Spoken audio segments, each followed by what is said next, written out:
Bienvenue sur le balado de la scène agro, produit par Agro-Québec et présenté en collaboration avec Financement agricole Canada. En tant que prêteur entièrement dédié à l'agriculture et à l'agroalimentaire d'ici, FAC a l'expertise et les relations pour vous aider à propulser votre entreprise. Visitez fac.ca.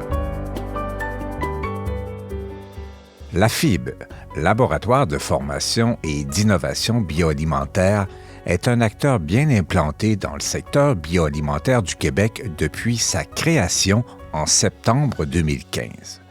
Fondée par Émilie Villeneuve, microbiologiste diplômée de l'Université Laval, l'entreprise a rapidement su se distinguer par son engagement à soutenir l'essor des entreprises alimentaires du Québec.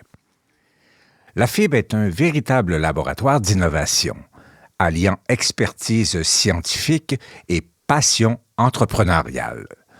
Dès ses débuts, l'entreprise s'est consacrée sur la sécurité alimentaire, en particulier la gestion de la qualité.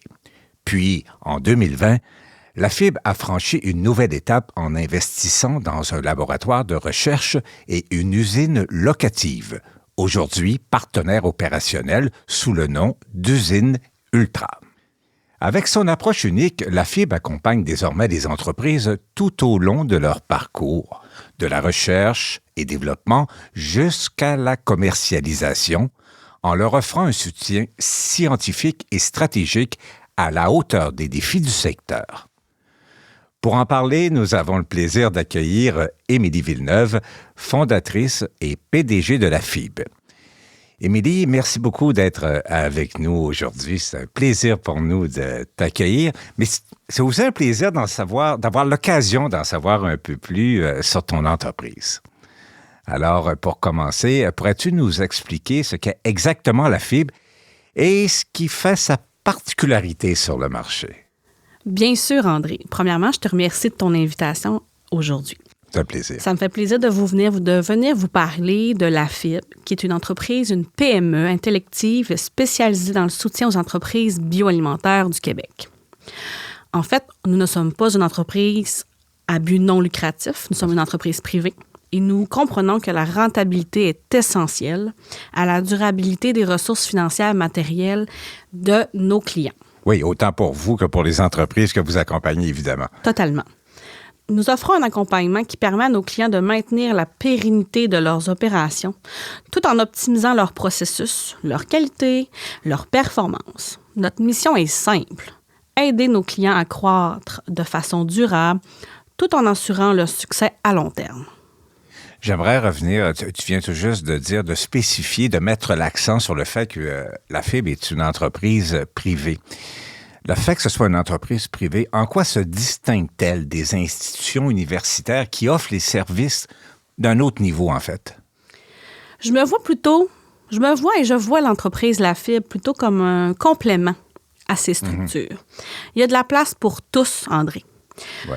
Que ce soit de la science appliquée ou de la science fondamentale, chaque approche a sa valeur et son rôle à jouer.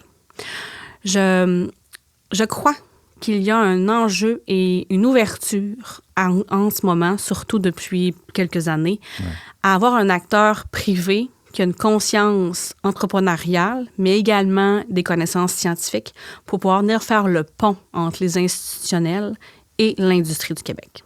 Oui, parce qu'au niveau institutionnel, il y a quand même quelques organisations. Au niveau privé, je crois, est-ce que je me trompe en disant que vous êtes la seule ou? Dans le modèle de la FIB actuellement, avec le laboratoire ainsi que son partenaire opérationnel, je n'ai pas crainte de te dire que nous sommes le seul de ce type. Pourrais-tu nous expliquer, Émilie, en quoi consiste plus exactement l'accompagnement de la FIB pour les entreprises du secteur agroalimentaire? Chez la FIB, nous offrons un accompagnement clé pour les entreprises, et ça de la recherche et développement à la commercialisation. Une bonne analyse en amont permet de s'assurer que le marché est prêt et que le timing est optimal. Nous aidons nos clients à anticiper les défis et à garantir que leurs produits respectent les normes de qualité, répondent aux attentes de toutes les parties prenantes impliquées, parce qu'il y en a plusieurs. Grâce à notre expertise, nous les aidons à maximiser leur potentiel tout en minimisant le risque lié à chacune des étapes du processus. Tu parlais du timing, là. C'est un élément, je pense, qui est extrêmement important. Les entreprises ne sont pas nécessairement toujours rendues où elles pensent qu'elles sont rendues. C'est un peu ça l'histoire. Oui, totalement. Ouais. C'est le contexte et c'est ce qu'on voit dans l'industrie. En étant en affaires depuis plus de 10 ans, on a pris beaucoup de temps à discuter. Dans mes premières années, j'ai pris beaucoup de temps à discuter avec les entreprises pour venir vers consolider nos services autour de leurs besoins. Et le timing, c'est souvent la clé du succès. On peut avoir une bonne idée, mais si le timing n'est pas opportun, des fois, les idées restent des idées. Hein? On n'a pas de succès nécessairement. Alors, c'est une grosse valeur ajoutée pour les entreprises, justement, qui viennent vous rencontrer, de savoir exactement. Ils ont une photo de où ils sont rendus, en fait. C'est ce qu'on aime faire. On fait rapidement une analyse des besoins.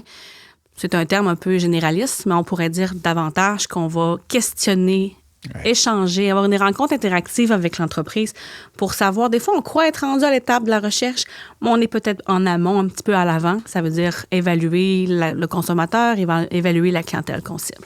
Oui, c'est le principe de l'accompagnement personnalisé. En fait, vous êtes partie prenante de l'entreprise. Vous n'êtes pas là pour leur remettre un rapport à la fin, dire « Tiens, fais ça, puis ça va bien aller. » Vous êtes dedans, là. Les deux mains dedans, oui, qu'on va dire. Ouais. Écoute, André, ouais.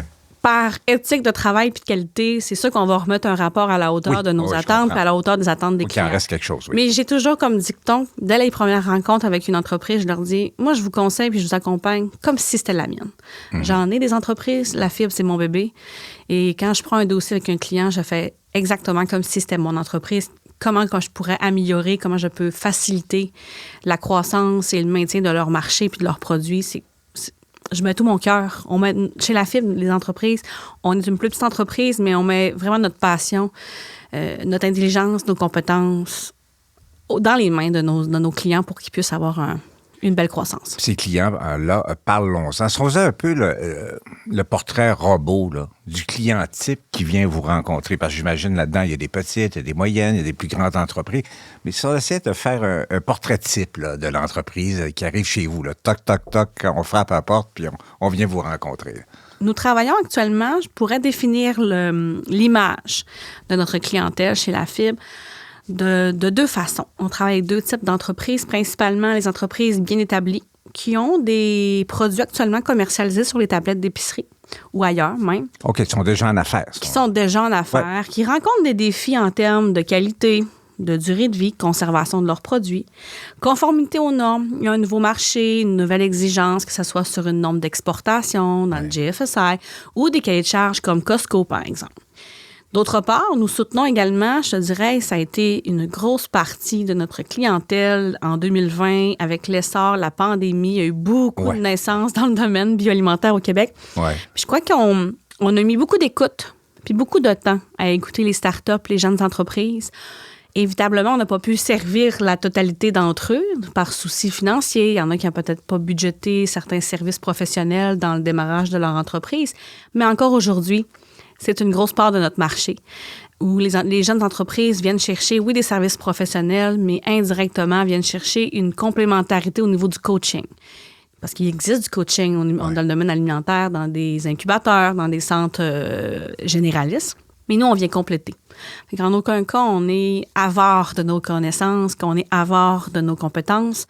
On va rapidement donner quelques cues, quelques informations pour vraiment bien cibler, les conseiller aux étapes de leur cycle de vie. On parle des étapes parce que l'idée, en fait, l'objectif, c'est d'éviter pour ces entreprises-là de brûler les étapes. Il y a une séquence, j'imagine, dans les étapes. Souvent, les entrepreneurs sont extrêmement emballés, ils ont des ambitions, puis on va aller voir les chaînes, puis on va aller voir les acheteurs, ici et ça. Sauf qu'il y a des petits bouts qu'on a peut-être échappé au passage. Puis je pense, à la lumière de ce que tu nous expliques, c'est ce que je comprends du travail que vous faites, justement. Alors, quelle approche avez-vous pour accompagner ces clients-là dans chaque étape de leur développement? On a une approche beaucoup basée sur la planification.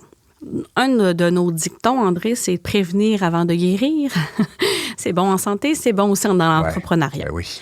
En fait, on a une planification rigoureuse puis une prévision précise. La première étape consiste à établir une ligne du temps une ligne de temps claire en évaluant où se trouve l'entreprise actuellement lorsqu'elle cogne à notre porte et elle veut aller où. C'est souvent la première question que je pose à un entrepreneur. Ferme-toi les yeux, on se ferme les yeux, tes produits, on les voit où? T'es rendu où? Est-ce on parlera peut-être pas des États-Unis en ce moment, mais peut-être qu'on ira vers l'Europe. Est-ce qu'on est chez Costco? Est-ce qu'on a pris l'ensemble du marché au Québec également? Fait que c'est vraiment la première question qu'on pose. Cela nous permet de bien travailler selon les délais et les budgets définis. Il arrive qu'une entreprise se voit très, très loin, veut cible des marchés, veut prendre un monopole, veut prendre beaucoup de parts de marché, n'est peut-être pas rendu à l'étape précisément et n'a peut-être pas encore budgété ou n'a pas les budgets nécessaires pour s'y rendre. Oui, bien, l'entrepreneur, souvent, puis là, écoute, c'est ma perception, c'est que l'entrepreneur est souvent focalisé sur le final, c'est-à-dire le consommateur, la tablette. Mais avant la tablette, il y a beaucoup d'étapes. Oui, surtout de prévenir les erreurs avant qu'elles ne surviennent. C'est pour ça qu'on fait une planification. Nous aidons nos clients à définir un plan de match aussi précis que possible. Je ne dis pas ici qu'il n'y a pas d'exception à la règle, mais on essaie réellement d'être le plus précis possible, que ce soit pour la recherche, l'exportation, la mise en conformité avec les normes de qualité du marché.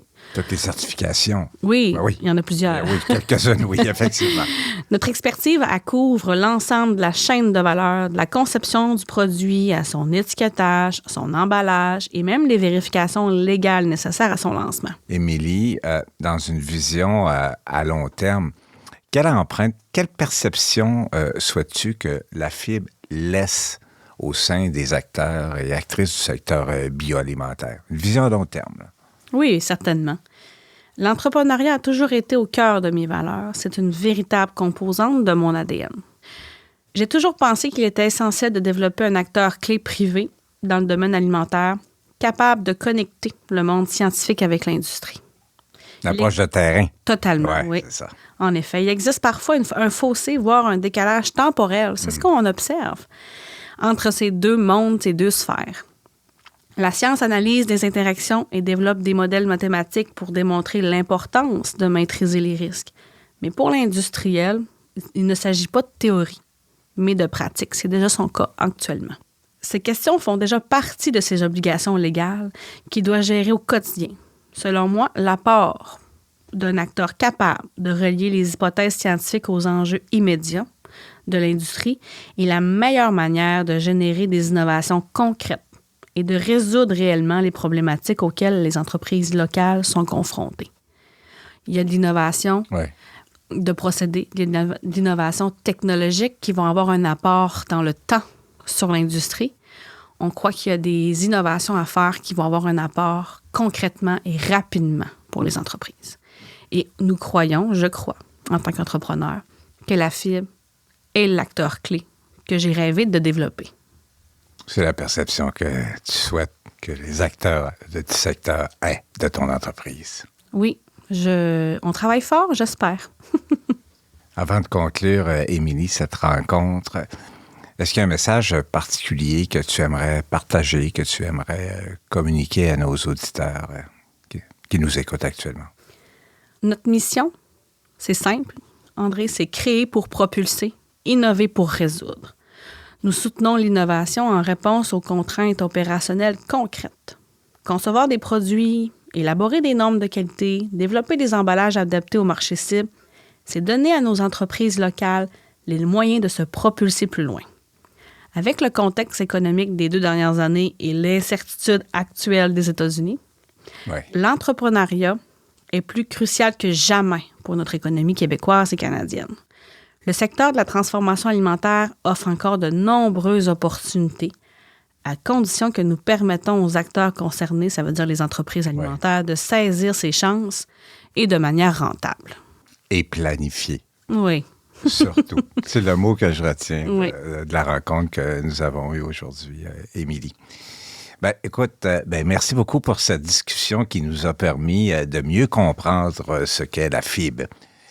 Alors, pour ceux et celles qui souhaitent en savoir plus sur les services de la fibre et son accompagnement auprès des acteurs du secteur bioalimentaire, ne manquez pas notre 2e épisode où nous plongeons plus en détail dans l'ensemble des solutions proposées avec des exemples concrets de projets réalisés. Merci beaucoup, Émilie.